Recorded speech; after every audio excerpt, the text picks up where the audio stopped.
Here's the story again. The dog who waited 7 years for his owner. A true story. Have you ever heard of a love so loyal that it waited for 7 long years? This is the story of a dog. But not just any dog. A dog whose name was Hachiko. Hachiko was a golden-coated Akita, born in 1923, in Japan. When he was just a pup, he was adopted by a kind professor named Hidesaburo Yuno. They quickly became inseparable. Every morning, the professor would walk to the Shibuya station to catch his train to work.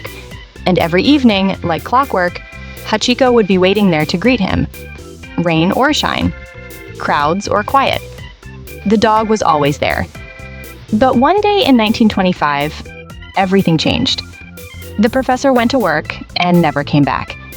He had suffered a sudden brain hemorrhage and died at the university. He never made it home. He never said goodbye.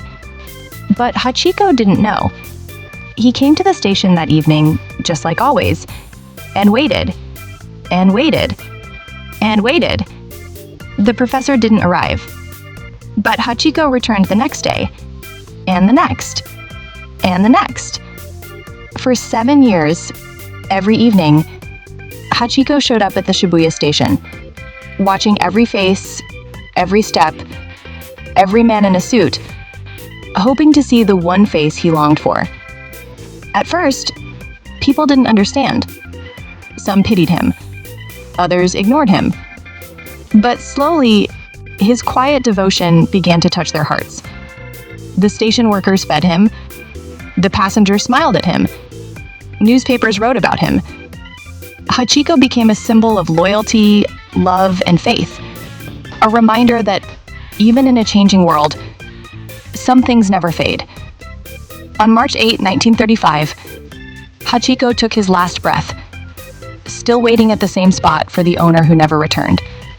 He was found lying peacefully near the station gate. The whole nation mourned. Today, a statue stands in his memory, right at Shibuya Station, where he waited. It's not just a statue of a dog. It's a statue of loyalty, of love, of undying hope. People from all over the world visit it, take photos, and pause. Not just to remember Hachiko the dog, but to remember the purity of love that asks for nothing and gives everything. If this story touched your heart, don't forget to like, share, and subscribe to Pet Peek for more incredible animal stories. Because pets, they don't just live with us. They love us with all they've got.